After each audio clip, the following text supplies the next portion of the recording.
ও রান্না হচ্ছে ভেটকি মাছ ভাজা। এখানে হয়ে গেছে। আর হচ্ছিল এখানে পেঁয়াজ, রসুন, আদা, গরম মশলা সব পেস্ট করে নিয়েছি। কড়াইয়ে তেল দেওয়া হয়ে গেছে। এখানে মশলা রেডি করা হয়ে গেছে। অল্প একটু শুকনো লঙ্কা আর জিরে, এই যে ফোড়নে দিয়ে দিলাম। দিয়ে এবারে পেস্টটা দিয়ে দেবো।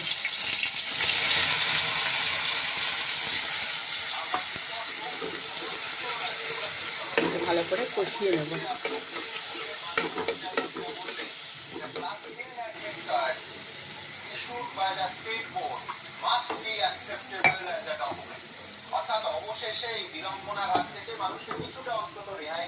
একটু লবণ, একটু হলুদ দিয়ে দিলাম।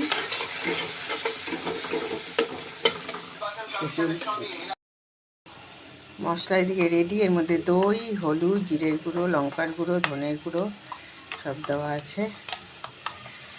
এবার মশলাটা দিয়ে ভালো করে কষাবো। একটু ধনের গুঁড়ো দিতে ভুলে গেছিলাম।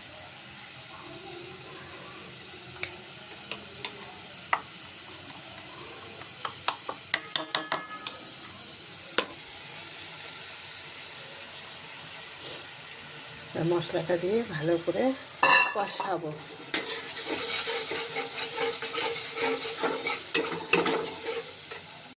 হয়ে গেছে, তেলও বেরিয়ে গেছে। এবার এই মাছগুলো একটা একটা করে দিয়ে দেবো।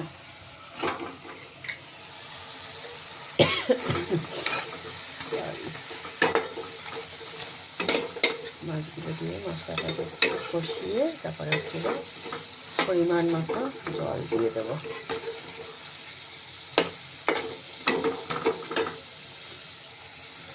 এবার জলটা দিয়ে দিই।